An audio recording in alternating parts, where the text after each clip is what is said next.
So seventh addressing mode is base with indexed addressing mode and offset.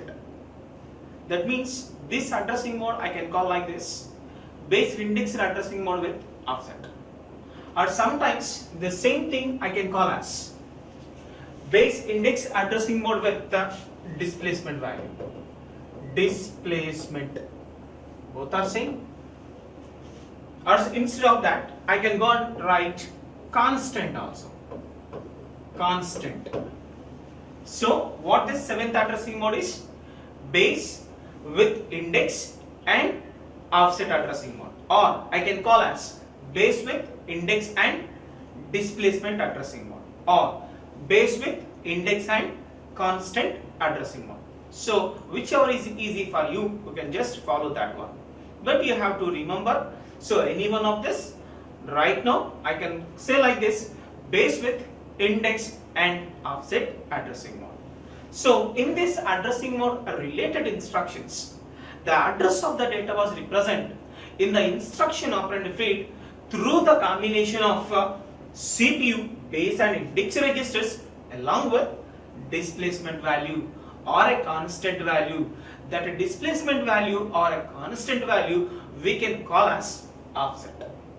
You remember this, guys? I repeat once again what this addressing mode is. In this addressing mode related instructions, the address of the data was represented in the instruction operand field through the combination of CPU base and index registers along with displacement value or a constant value. For this case, how we can go and calculate effective address? In the last class, so I clearly mentioned that. So offset address means the final offset address. The final offset address of a data we can call as effective address, or the final address of operand we can call as effective address. So how we can go and calculate effective address of an operand for this addressing mode based instruction? That's we can try to find. So effective address, how we can go and calculate is just by doing of addition between the content of base register with the index register, and later we can go and add the displacement value. So here I can write that one. The effective address of an operand was the sum of base and index registers contents and a displacement value or a constant value. So in a previous case, base index addressing mode, to calculate effective address, just we are adding the content of base register value with the content of index register value. But now coming to this addressing mode, base index addressing mode with offset or base index addressing mode with a displacement. For this case, how we are calculating effective address is just by adding of the contents of base register with index register. Later that value is added to the constant value, which we can call as offset or a displacement value.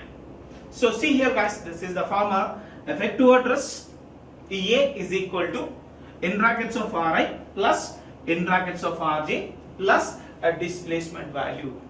So here what this Ri represents, you remember, Ri represents or Ri denotes the base register. Ri denotes base register. It is one of the CPU register. And what Rj? This Rj denotes, it is another CPU register which is index register. Which is index register. Then how we are adding, so how we are calculating this effective address is simply by adding of the content of base register with the content of index register and with the displacement value. So for getting more clarity, I took an example, add 20H in brackets of R1 in brackets of R2 comma R3. We can assume, guys, in this example, this R1 I consider as base register, and this R2 register I consider as index register,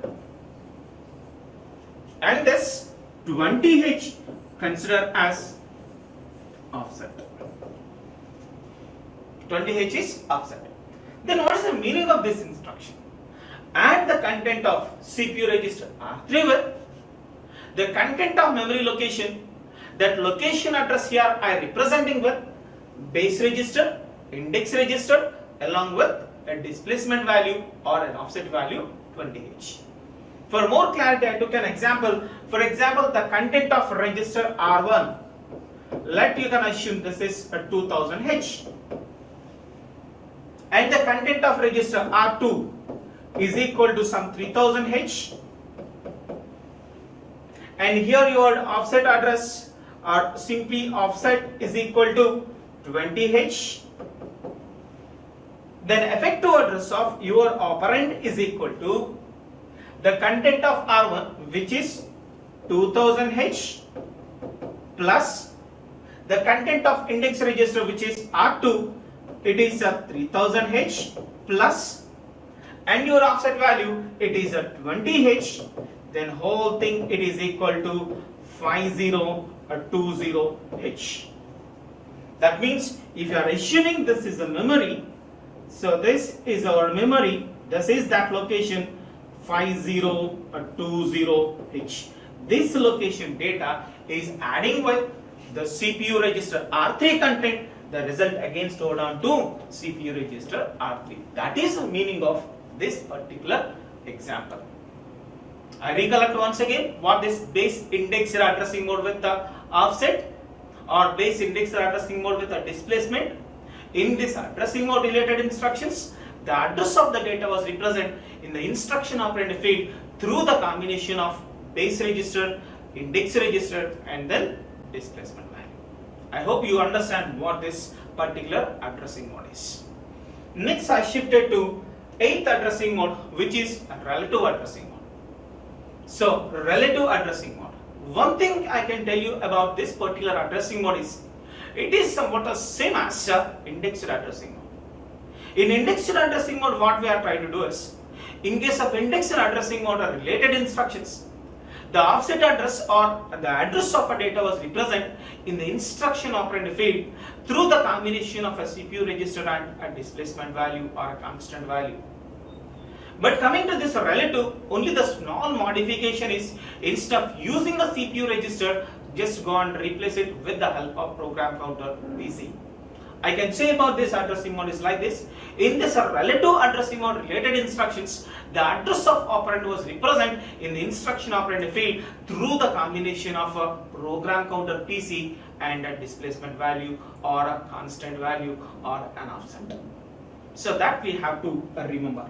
So the coming to how we can go and calculate effective address.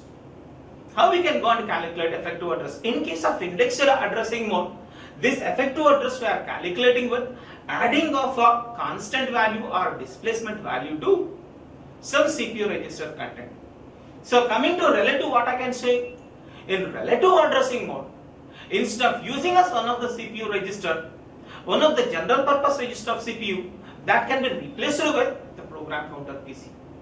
So in previous occasion, in place of PC, there we have register RI. That is the scenario in case of indexed addressing mode. But now coming to this relative addressing mode, I just replace that CPU general purpose register RI with the program counter PC. So effective address is equal to the content of PC is added to the displacement value. We know that this X represents a displacement value. Displacement value. Or the same thing we can also call as constant value. Constant value. Or the same thing we can also call as offset. Offset. There are different notations. So I take an example here, that is a JNP at 2000H. So the meaning of this, for this particular case, jump to 2000H. That means in this particular instruction execution, first we calculated an effective address. In that effective address, A is equal to the PC content is added to a 2000H. So that is the scenario for this relative addressing mode.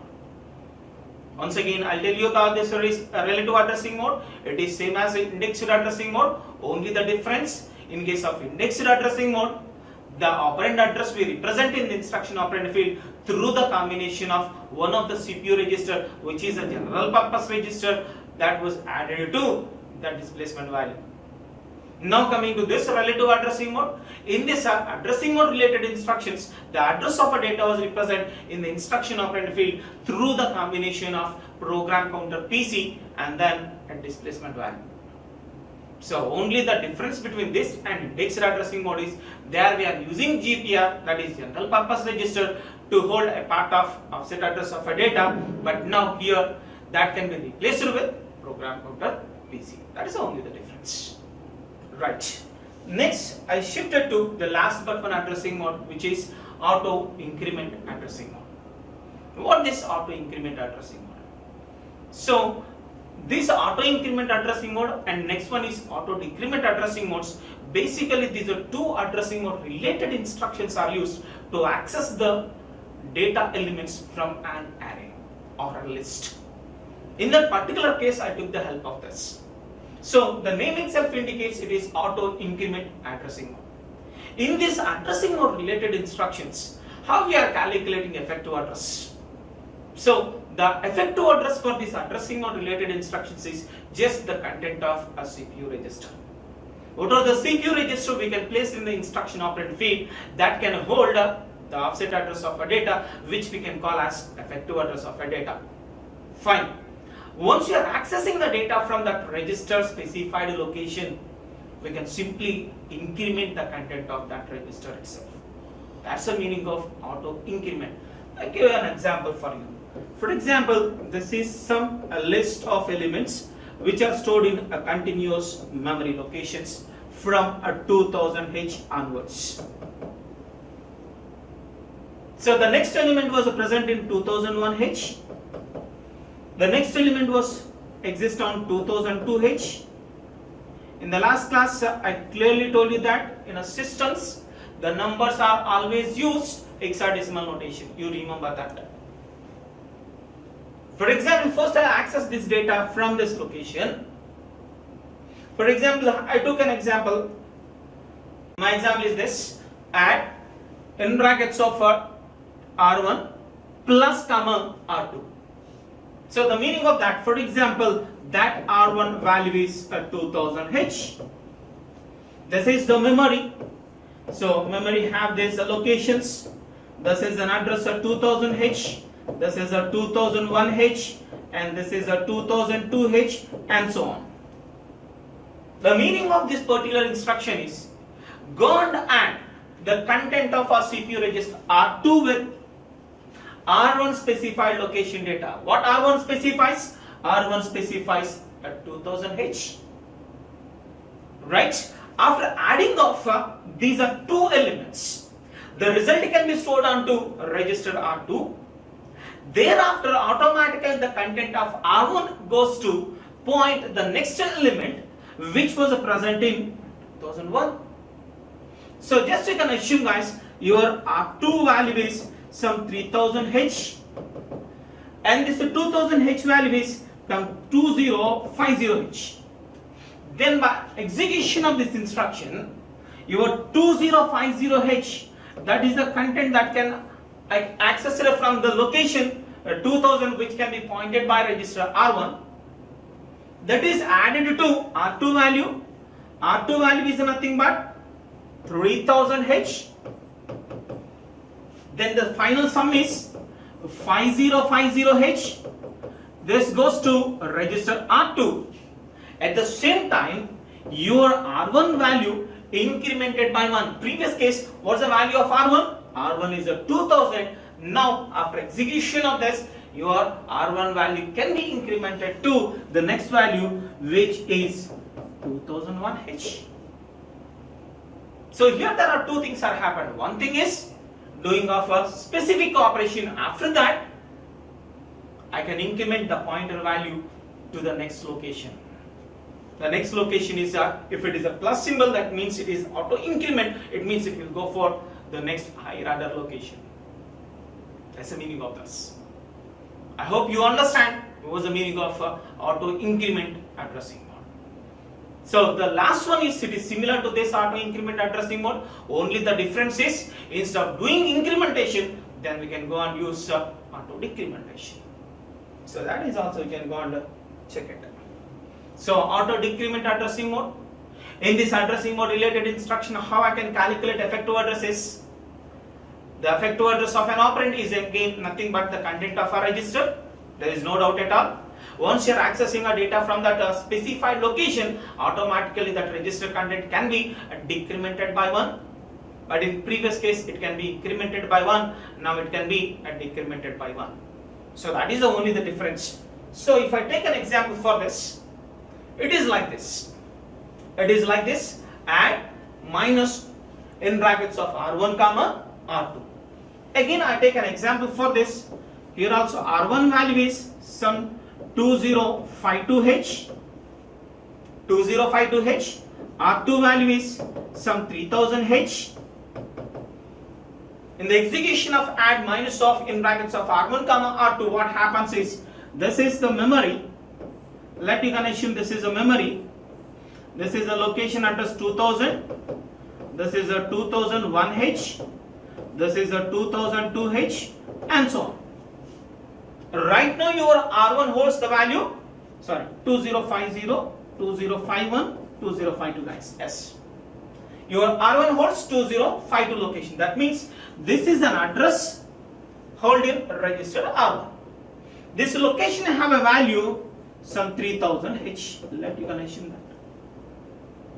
In the execution of this instruction, simply I can go and add the content of CPU register R2 with R1 specified location. Which location R1 specifies? 2052. What is the content in it? Which is equal to 3000. That 3000 is added to R2 value.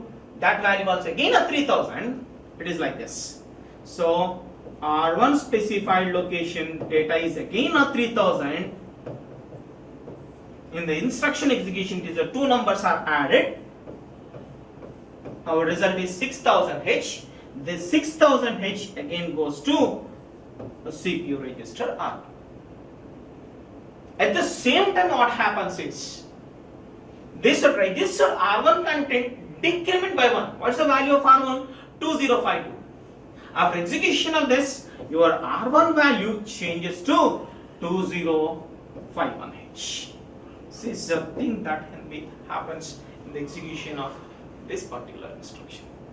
I hope you understand all these addressing modes.